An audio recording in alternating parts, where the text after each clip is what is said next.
Welcome to Her Travel Expert. We're two friends who bonded over a shared love of family and travel. I'm Kirsten Maxwell from Kids Our Trip and Groups Our Trip. And I'm Meagan Wristen from mommytravels.net.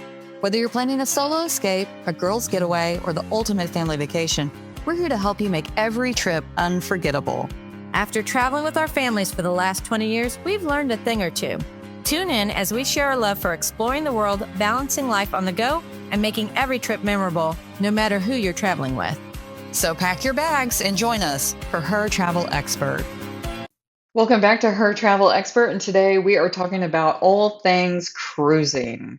So we've both taken a ton of cruises, and what do you look for when you initially start trying to plan a cruise? I think for me, I do a lot of research on the cruise line. I mean, are they well reviewed? Are they well liked? Do I know anybody who's been on a cruise with them? Looking for cost obviously is important. Destination, where they're stopping, are those places I've been, places I want to go back, new places to me. I mean, I think those are probably the highlights, and the nickeling and diming kind of thing. What kind of extras are going to be on there? And so I think we're going to get into all of these topics, but to kick it off, that's probably what I'm looking at. Anything different for you? I start with the destination, so not even necessarily the port that you sail in and out of, but where it stops. So typically, I know at least one or two places I want to stop at, and so I go from there. So because not all cruise lines go everywhere, so that'll narrow it down pretty quick, unless it's like a Mediterranean cruise and then everyone and their dog. So then I switch to price. So Yeah, and then I think it kind of depends on a lot of the itinerary for me, because is it a new stop every single day? Do you have a day off? Do you have a day at sea? Are there too many days at sea? So yeah. I don't want to be at sea for 5 days out of a 10-day That's fair. cruise. So That's fair. So you mentioned pricing. So I guess the next question that comes up a lot is budgeting. Like, how do you find the best deals on cruises, and where should people look for those? So I use vacationstogo.com. You do have to give them your email address, but you can sort them. And so I'll put in the place I want to stop at, and then the months of the year.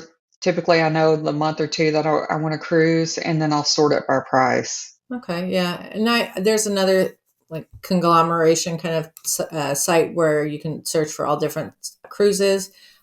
Cruise Direct. I don't know if you've ever used that, but it kind of gives you a good comparison, reviews of different ships. I think for me, I'm also looking for how old the ship is, because I think that a lot of people get overwhelmed by destinations, itinerary, etc. Make sure you're choosing a cruise ship that isn't 25 years old and outdated and the rooms smell moldy, or I mean, any of the things above. So I just look for different things that might give me ideas. And I know that travel agents are also a great source for cruises, because they see everything, they can book everything at no charge to you, but they also sometimes get some perks that the regular traveler might not have available to them. Yeah, and if you are looking at an older ship, just look and see what year it was refurbished. Because if it's been refurbished in the last few years, it'll be way better. That's right.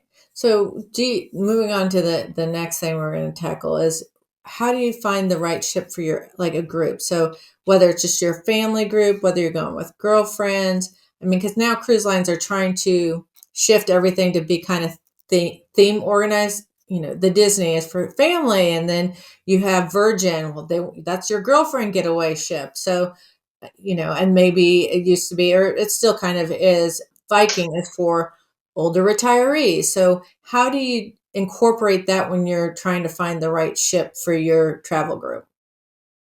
I mean, I think it starts with the ages. Do you need a kids club? Do you need a teens club? Do you need a singles meetup, or, so Right. I think you kind of factor in each individual and what's available. Because I mean, some cruise ships don't have teen clubs, and then others have phenomenal teen clubs. So I Which think if you're traveling with teens, you're making a huge mistake not to have a teen club. which ones have you found have good teen clubs? Because I've only been on, I think I know for sure Disney has a teen club. I'm thinking maybe Royal Caribbean does too, Yeah, but I don't. Disney has an entire section at the front of their ship where it's teens only. They have their own hot tub up there and sun deck. Like, I barely saw my kids the last time I was on a Disney Yeah, cruise. I same. think they might have been together, but they Yeah, were together. they were. But we barely saw them. And then when we stopped at the Castaway Key, the private island that Disney Yeah, owns, yeah, yeah. um, they had a teen club on the island. That's So right. That's right. we were on the island, we couldn't find our boys, and they were in the teen club. So, but and I didn't realize they had their own club even on the Yeah, island. So yeah, that's something to look at. Norwegian Bliss, when we were all on that had a yeah. great teen club. That's right. Um, Royal Caribbean has teen clubs. Sometimes the teen clubs can be hit or miss. They're going to either be way too, oriented toward the tween ages, or they're awkward and your kids are just like, oh, I'm not going to go meet other people like that. So yeah, hit or miss. Like as much as we try, right, to make sure they have everything available to them, sometimes they're just not even going to take us up on that. I So remember walking into the Norwegian Bliss Kids Club and like I'm pretty sure Noah was DJing.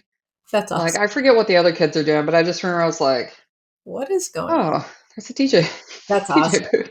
That's awesome. That's what you want. And if it's not on the ship, you need to make sure you're choosing destinations that your teens are going to enjoy. Well, that's probably the trade-off, right? The MSC cruise that we were on, you stop every day. It was a Mediterranean cruise. I did not pick out that cruise to take my kids on. I initially was not taking them. It was going to be a girls only trip, and the youngest person would have been Eden, who would have been maybe 20 at the time. So Yeah, I very much picked out a cruise that was for the destinations sure. because, you're hitting all those major hotspots when you're in the Mediterranean. Yeah, yeah. So would you say that, you know, when you're looking for cruises, because I think they all have different excursions and we just touched a little bit on activities, are you looking at their excursions as a whole, or do you plan on doing your own excursions? Like, do you book them independently of what the cruise is offering? Because the reason I ask is I've been on a few river cruises and small ships, and their excursions are included being loose. I mean, they are planned, and you may or may choose may to.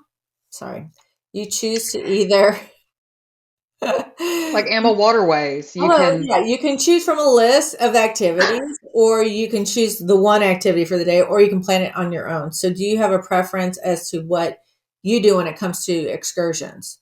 I mean, if I'm on a cruise and it's included, we're going to do the included activity because why spend more money? You've already spent money to have this Yeah, all-inclusive cruise experience, so you're going to utilize it. When Eden and I did Ammo Waterways, they had typically 3 excursions at each stop, and then you could choose by activity level. So that worked out perfectly for us. We did amazing bike tours, we did walking tours, very deep historical tours. It was a river cruise down the Danube River, and so I thought it was perfect. And I didn't have to plan. All I had to do was show up, and I yeah, really liked that. When we went to the Mediterranean, I've been to Barcelona, and I had an agenda, and I wanted to bang it out. And so we were on a tight schedule. So we were the first people off the ship, and we went and we did that agenda, and it worked out perfectly. If it's a new destination, I don't know what to do. Maybe we'll book an excursion through the ship. I know one of the things about booking through the ship is they won't leave you. So if you're running late, they will wait. yeah. I have never seen anyone get left, but then you see on the news people get Right, left. right. So What were they doing? Yeah, I think that that's a huge thing too. I mean, when we went to Aruba, we did on our own. We did a land vacation, but there were plenty of cruise ships coming in, and there were people on our Jeep Safari that were on a cruise, and they were the entire time kind of concerned, watching the clock. Are we going to be done on time? Because they had to be back for the cruise ship, and I don't like that. So to your point, if you have a limited time, I think in port, it's very important to do their excursion versus booking it on your own. And that being said, when we went to Iceland, we decided pretty late that we were going to do a Windstar cruise. And so a lot of their excursions, I feel like we're either booked up or we're I felt more expensive than what I could have booked on my own. So we did book a couple on our own that I think were great. But I will say that sometimes excursions cruises can offer, you're not going to get anywhere else. To your point, Amma Waterways, we did this nighttime hike to a castle on the Rhine River. I mean, it was gorgeous. You got to do a little tour into the history of the castle. I mean, nobody else is really offering that. I think somebody else does like an excursion to, is it Ephesus, whatever it is, Ephesus? Ephesus in Turkey. And it's like this nighttime candlelit, experience. And In the library in Ephesus, it's that's what Windstar. it is. Okay. Yeah. And have you That's done on my that? bucket list. Okay. Yeah. So it looks pretty amazing. Other things where we've gone to, when we went with Emerald Cruises, we went to a home visit and we got to cook, learn about traditional Bulgarian pastry and cook with a mom and dad. And then they showed us their farm kind of area. It's just those That's things interesting. that are I did unique. something like that with Club Med, but it wasn't a cruise. Interesting. Yeah, I love Mhm. those kind of excursions where you kind of get to know the locals, and those are worth it for me every time. So if that's offered on your cruise, sign up for it. I know one of the things that I ran into in Tahiti is that there are limited options depending on what island you're on. And so, although I wanted to book separately because it would be cheaper, it's typically cheaper, Sure. that tour company wasn't available that day because they're already taking it, the cruise already hired them to take all their passengers. So they're available every day of the week except for when the cruise ships are. So that was something kind of interesting that I ran into. And then a few times I haven't had anything planned and not sure what to do. So I walked off the ship one time and the taxi cab driver was like, "You want to go to Portofino?" I was like, "I sure do. How much?" And it was $200 for him to take us and bring us back. And we stopped in another city as well. And I thought, I mean, for the four of us, private tour, let's go. I thought that Yeah. was a great deal. So To your example, this summer we were doing Star Clippers cruise, and we had different port stops. One of them was Taormina in Sicily, and I didn't really want to be on a bus with everybody, and so I planned to just show up at the port, grab a taxi. It'll take us blah blah blah. Well, it wasn't that easy because they have a deal going where they will take you and they're going to sit and wait for you, and they'll charge you $200 for it. And mind you, this is only a 30-minute drive. But when you're kind of show up at port and you don't have any other options, you do what you got to do. The guy was great. I mean, took us there. We got to tour the city for about 4 hours. Then he took us back to the ship. Perfect. That's great. Wanted to do the same thing when we got to Amalfi, but because we wanted to go to Ravello, did not work out. So just know that. And we got to port late that day. It was a 3 o'clock arrival.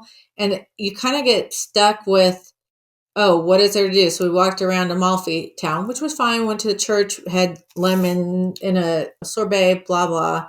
But you have to pay attention to arrival times as soon as they give them to you, because it may affect what excursions you think you're going to do if you're not going to do one that the cruise offers. that's true. I will say that the time we walked off and caught a cab, we were in Genoa, which is a major city in Italy, which means there were a ton of cabs there. Yeah. Not Mykonos, where there's only like 50 cabs on the island. I think the last time I was there, like one year there were 54. Now they're down to like 50. Next time I'm there, they might be down to 40. I mean, it's an island, so the resources are limited. So that's one thing to keep in mind too. And then I guess when picking a ship too, one of the things I didn't mention earlier is I said the ports, but some ports only a smaller ship can get into. So one of the mega ships that has all the amenities for the kids and all the tons of restaurants and huge gym and may not be the best choice because you're wanting to go to a tiny island and they can't park there. That's a good point. Yeah. Yeah. Yeah, we did a lot of shuttling back and forth in the tender on the Star Clippers cruise. And I'm thinking there were some days where it was really rough seas, and I did not love that. So you also want to, that's a good point about the ports. Like, can a big ship even get anywhere close? Or are you going to be tendering in? And, that takes time, and how many people are on the ship? Because if you have to tender, the fewer people, the better, because it's way more efficient. Yes. So, um, Yeah. something. Like, I mean, when you go to Cozumel, they've got the massive docks, like they're ready. to park multiple ships and you just walk on and off. You could get on and off multiple times during the day and walk around. Yeah.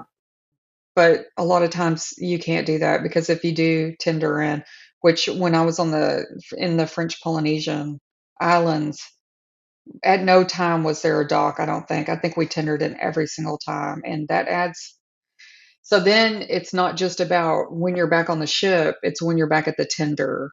Yes. Yeah. So, which again, they didn't leave anybody. So, Yeah. the one day I knew I was really going to be rolling the dice, I told the guys, like, we will see you at 4. At 4. I'm like, that's the last pickup, right? He's like, yes. I was like, we'll be there the last pickup, but it's a small ship that's seen us every day. So I could tell him that, and he knew who we were. And so Ah, that's when good. we walked up, he's like, we've been waiting on you. I was like, Oh, okay. we're here. Thanks. Okay. I think we've covered a lot about excursions and activities and on and off the ship and stuff. So let's go back a little bit more to the actual ship and the rooms and everything else. So tell me, how do you choose a cabin? Because I mean, you're traveling, I think, typically with a group of 4. And for Mhm. us, we're traveling with a group of 5, which makes things a lot more complicated. But how do you choose a room, or where do you choose rooms on the ship if for whatever reason? Do you have a strategy? Yeah, so I try and get a balcony room with a limited view. Oh, And oftentimes the limited view might be because the emergency boats hang are there. right there, but your view's stellar. Yeah. So Okay. you just take your camera and go like this instead of the The top part of the window. Oh no, but you're in a balcony, so you're actually out. yeah, So you could. Okay, that's funny. I never thought yeah. about that. So I kind of try to be the middle of the ship because I do have motion sickness, and so that helps. There are some cruises that will let you have joining rooms. So I sometimes have to look for that if I'm traveling with my kids, because I think the rule typically is you have to have an 18-year-old or above Yes. in each room. So thankfully I only have one that's still under 18. So I can always put the boys in one room and my husband and I in another. Well, that was the thing for me for the longest time was I didn't have a second adult with me. So we were all 4 of us, even once they got bigger, in one room. And so a lot of times we had the bunk beds, like the couch makes into a bed Yeah, and a yeah, bunk bed comes out of the ceiling. yeah. But they'll come in and put it away. So during the day, we had a little more room. But like, say we get back and it's been a hot day and everybody wants to take a nap. Now I need the bed back Yeah, out, and they'll come do it. But it was kind of, it's not a huge pain. I mean, yeah, it's yeah. totally doable. And if you want it left out the whole time, they'll leave it out the whole time. So Okay. Well, yeah. that works. So, Hmm. yeah, I think that, when you're traveling with groups, you just kind of want to make sure you can get on the same floor. I mean, they usually let you pick out your room, and depending on how early you book, you're going to have more availability, obviously, earlier, but towards the end, you may just be stuck with what you get. So, Yeah, we've never managed to get connecting rooms, but on MSC, I think there was just one room in between us. And okay. so we were so close, but I think a connecting would be much better, but Yet so far. Well, okay, so this goes along with what the next question is. It's about packing tips because, as we know, those rooms can be very, very small. So, what are your tips for packing for a cruise? well, I'll talk about some mistakes I made. How about that? Yeah, perfect. I didn't know that there was a white night, so we needed white clothes for like an incredible white night. We didn't have them. And then there was a formal night, and I did no research. And You so were I didn't winging it? Are you serious? Yeah, so I I didn't didn't know, know and we're that. like so, like, on formal night, I was like, "We'll go to one of the other restaurants that isn't that way nobody sees us." Okay, That way we didn't show up in the dining room, like, sure, sure. That's fair. inappropriately dressed, so That's so funny. we worked around it. Packing tips, we always pack carry-on anyway. All cruise lines have laundry service. It's a little spendy, so when you are booking it, if you can add the laundry service, Highly recommend. yes, and then use it. Yeah, that's a great So tip. Yeah, I think we're the same. We pack carry on. The nice thing is most beds in a ship are elevated enough so that you can put your luggage under there once you empty it. I've been on a couple ships. Windstar for sure had I don't know about your ship, but we had plenty of room in our closet. It was a Yeah, I had walk-in a walk-in closet. closet. Yeah, and their laundry service was great because I had to use it every day. I didn't have a laundry package, but it's because my luggage got lost. So literally, we were operating on like 2 outfits for both my son and myself. I think that the other tip is don't bring like huge amounts of toiletries, but also know not every ship's going to provide shampoo and conditioner and soap. So I don't know, ask those questions, go in the forums. There's Facebook groups for almost every cruise ship. You can look in there and see like, hey, what's provided, what's not. Yeah, I think bring an eye mask sometimes, just depending on the destination. I always have an eye mask and a Yeah, white noise. yeah. We I have a white noise out. went to Iceland. I mean, it wasn't getting dark. I mean, it was 24-hour sun. So it would kind of dark, but not super dark. So if you're a sensitive sleeper, make sure that's in. Obviously, you're already doing it. But I'm trying to think of other things that have been helpful. Oh, like those like little clips like that you can hang on like because you always have your neck badges. What's the word? Lanyards. So a place to like hang those or keep those, or whether it's like stick on the wall, command hooks. So you can Okay. just stick it on the wall and just it's easy and convenient, and you can just stick it next to your door, and it comes off at the end of the trip. So that I found useful. See, we prefer to lose our keys all over the room Oh and then gosh. look, and because you got to have your key to get on and off the ship.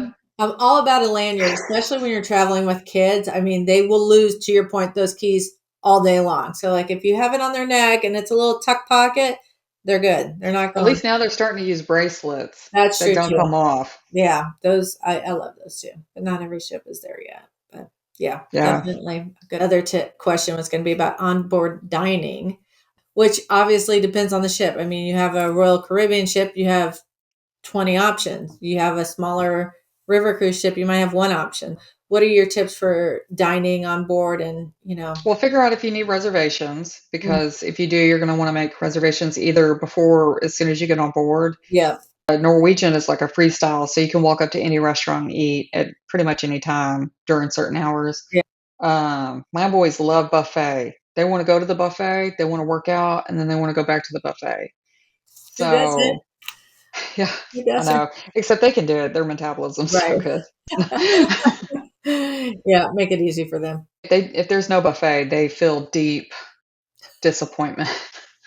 Rejection. Well, and I think that that's an important thing to note too, because river cruises are more of the set dinner times, right? So if you're, I mean, and not everybody's bringing a kid on a river cruise. I highly would say maybe ages 12 and up. Know that your kid is not going to find any onboard activities except for maybe a small swimming pool. I've been on one that has a putting green, but there really is not a lot on board for kids to do or teens or whatever. So they really have to be young adults, if you will, because they're going to be sitting with you at each and every meal. They're going to be, if it's just you and them or a small group, I mean, they're usually conversing. I mean, our rule is pretty much if we're at a table, you're not on your phone, leave the phone in the room. You're going to interact with people. So thankfully, I have kids who are pretty outgoing, and you do as well. So it's never been a problem. But know that the small ships are really not always 24/7 food versus the big ship where you can always find whatever it is you want to eat.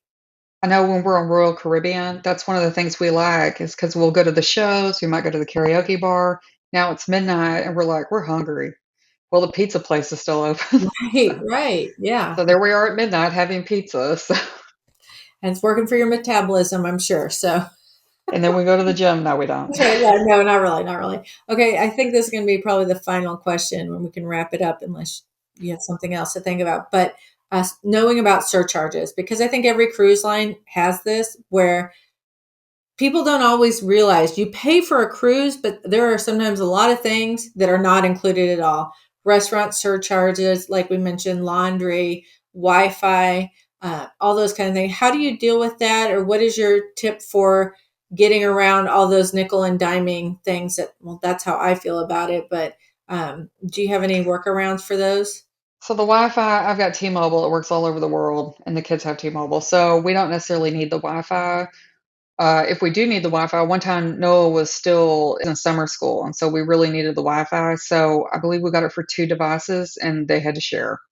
Laundry, I try and add it ahead of time. Everything's a little cheaper typically if you'll add it before the cruise. That's right. And then they run different specials through the year. So if you're lucky, you'll get one that everything's, all that stuff has been included for whatever reason. I'm trying to think if there's anything that I was kind of surprised about. MSC, when an American books, it includes tips. But when a European books, it does not include tips. Oh, fascinating. Yeah, so then I'm like, so I got a little confused because there was some stuff set up for tipping in the room. And I'm like, I think I've already tipped. So then I had to go back through and check to make sure that I had tipped. I know on Amma Waterways, it did not automatically charge for whatever reason. So the last day, I went and made sure our tips got paid. Yeah, so That's huge. And that's a great reminder. Again, though, just like the other things that you don't ever think about, or you might not think about, they just need to be done ahead of time. Like you mentioned, the restaurant reservations. I feel like Royal Caribbean definitely has a handful of restaurants that require reservations. Sometimes they'll let you do them in advance.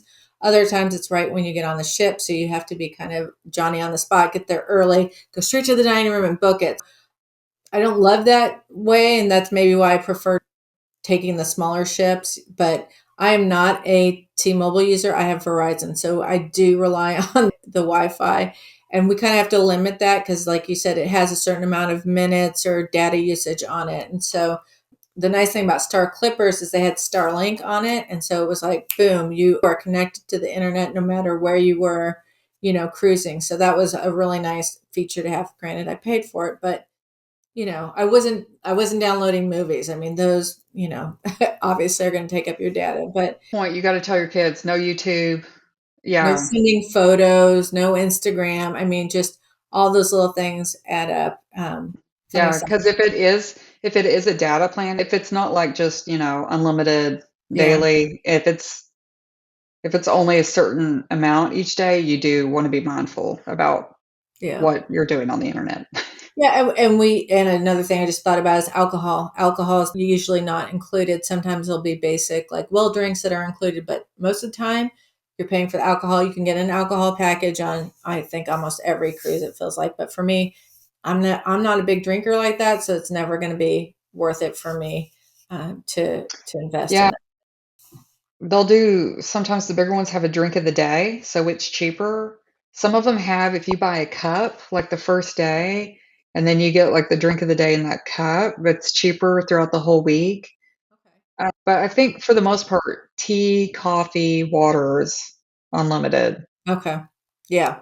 And then I know some of them have soda packages. We don't drink sodas, so Yeah, and some won't have I mean, that's the other thing. Ship coffee, not always my favorite. I mean, I know Disney has their own. I didn't like it, so I brought my own coffee with me. So plan on that. I mean, if you're a soda drinker, like get that. I think typically it is water, soda. I know some will include wine with dinner, but others will charge a surcharge if you're going to order alcohol while you're sitting at and a I know there's a few that you can bring a couple of bottles of wine on board and you just pay a fee for them to open it. right. Yeah. So, take a glance at maybe what they offer and you may want to bring a bottle of wine or two. Right. So, Yeah. And some will let you bring it back on the ship depending on the port you're visiting. You just have yes, to check yeah. the rules. I remember, I can't Sometimes remember. they'll take it and keep it and they'll give it Yes, to you at the end of the cruise. that's right. Yeah. So I remember like I think we were in Dominican Republic and people were getting rum, so you could take it back on the ship. So One of the ships took my steamer one time, but then the other ships haven't. really, what like the thing with the So weapon or kind of like random rules like that. So maybe that's a packing tip. Check yeah, yeah. the not allowed to bring on the ship because they Okay. will take it from you.